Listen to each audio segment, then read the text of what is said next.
Do you ever wonder why, despite your best efforts, achieving financial freedom seems like a distant dream? Perhaps the answer lies not in your actions, but in your beliefs. You see, the world of finance is riddled with misconceptions and myths that can derail even the most diligent among us from the path to financial growth. We're talking about common misconceptions, the ones that have been passed down from generation to generation, accepted as gospel truth.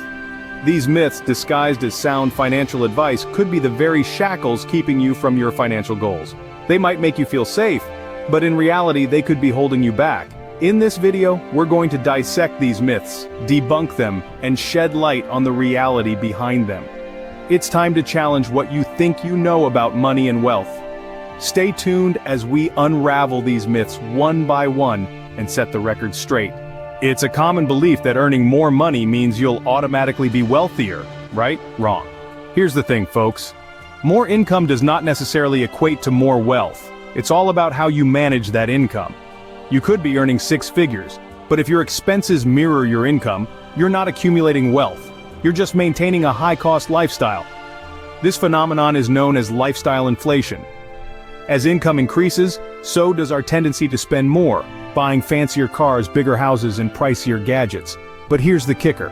When you spend all that you earn, you're left with nothing to save or invest. And without savings or investments, there's no wealth generation. So how do you break this cycle? The answer lies in proper money management.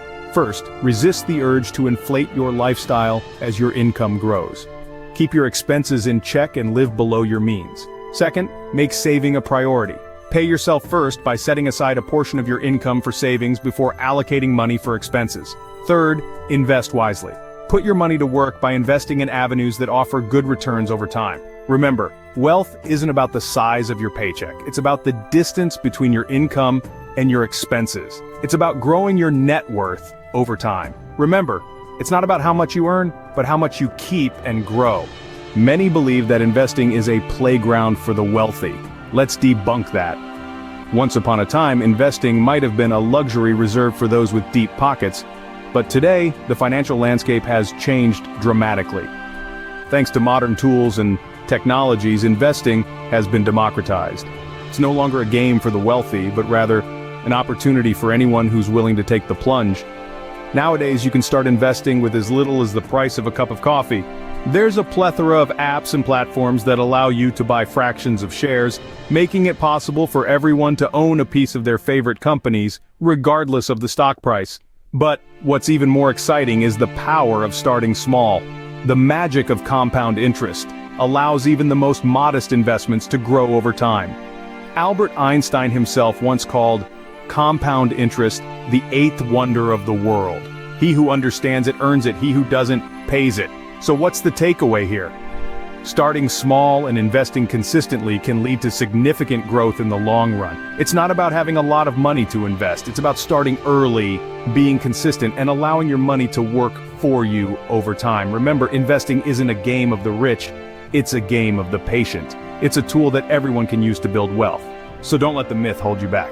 Investing isn't exclusive to the rich, it's a tool for everyone to build wealth. Debt is a four-letter word that scares many, but should it always? Let's delve into this a bit more. You see, not all debt is created equal. Indeed, there's good debt and there's bad debt. And it's crucial to know the difference. Good debt, you ask? Well, it's debt that can potentially generate income or increase your net worth over time. Take a mortgage, for example. Yes, you're borrowing money to purchase a property, but that property can appreciate in value over time. It's an investment that can build your wealth in the long run. Similarly, student loans can be seen as good debt. By borrowing money to further your education, you're investing in your future earning potential. Sure, you'll have to pay back the loan, but the higher income you could earn, thanks to your degree, may well compensate for this. On the other side of the coin, we have bad debt. This is debt that drains your wealth without offering any potential financial benefit. High-interest consumer debt, like credit card debt or payday loans, falls squarely into this category. These debts offer no return on your investment, they just take money out of your pocket. So next time you're faced with the decision to take on debt, ask yourself, is it good debt or bad debt? Will it potentially increase my wealth, or just leave me poorer in the long run? Not all debt is created equal. Understanding the difference can be a powerful weapon in your financial arsenal. Just save enough money and you'll retire comfortably. That's the plan for many, but is it viable?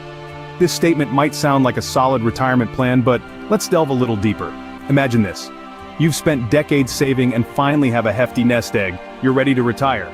But hold on a second. Have you factored in inflation? See, the value of money decreases over time, meaning the purchasing power of your savings today won't be the same 20, 30, or 40 years down the line. In addition, we're living longer lives. Thanks to advancements in healthcare, many of us can expect to live well into our 80s or even 90s. That's great news, but it also means our retirement savings need to stretch further than ever before. So, what's the solution? Diversification. Rather than relying solely on savings, consider other retirement strategies. Think about investing. The stock market may seem intimidating, but even conservative investments can yield significant returns over time. And don't forget about pensions. These can provide a steady income stream throughout your retirement years. Also, consider annuities. They're not for everyone, but they can offer a guaranteed income for life, which can be a comforting thought as we age. Remember, your retirement strategy should be as diverse as the life you hope to lead once your working days are over. Diversification is key in retirement planning. Don't put all your eggs in the savings basket. Homeownership is often seen as the ultimate financial achievement. But is it necessary for everyone? Let's dig a bit deeper into this. Imagine you've just bought a house. It's not just the mortgage you're signing up for. You're also shouldering the cost of maintenance, repairs, insurance, and property taxes. These expenses can add up quickly, and if you're not prepared for them, they can become a financial burden. On the other hand, let's consider renting. You pay a fixed amount each month, and in most cases, the landlord shoulders the cost of repairs and maintenance. Sure, your monthly rent might increase over time, but you're also free to move if you find a better deal elsewhere. Now let's say you're a young professional or a recent graduate. You're still figuring out your career path, and you might need to relocate for better opportunities. In such cases, the flexibility of renting can actually be a financial advantage. But what about building equity, you ask? Yes, homeownership allows you to build equity over time, but it's not the only way. You can also build wealth by investing in stocks, bonds, or mutual funds. These investments can be more flexible and potentially provide higher returns than real estate. So let's shift our perspective here. Owning a home can be a great financial move for some, but it's not a one-size-fits-all solution. It's crucial to consider your personal financial situation and goals before making such a significant decision. Homeownership can be beneficial, but it's not the only path to financial success. We've tackled some of the most stubborn financial myths today. Are you guilty of believing any of them? Let's quickly jog our memory to make sure we've got them all. Remember, more income doesn't necessarily equate to more wealth. It's not about how much you earn, but how much you save and invest. Speaking of investing, it's not a privilege reserved for the wealthy. Anyone can start investing with a little bit of money and a lot of knowledge. What about debt? Not all debt is bad. Yes, you heard it right. Strategic debt can be a powerful tool if used wisely and responsibly. It's all about understanding the difference between good debt and bad debt. Saving alone won't secure your retirement, folks. Inflation and rising costs of living can erode your savings over time. Be proactive, diversify your income streams, and consider long-term investments. And lastly, owning a home isn't the ultimate sign of financial success. It's a significant achievement, no doubt, but it's not the only path to financial freedom. It's time to critically analyze your financial beliefs and strategies. Are they based on facts or myths? Are they helping you to grow your wealth or holding you back?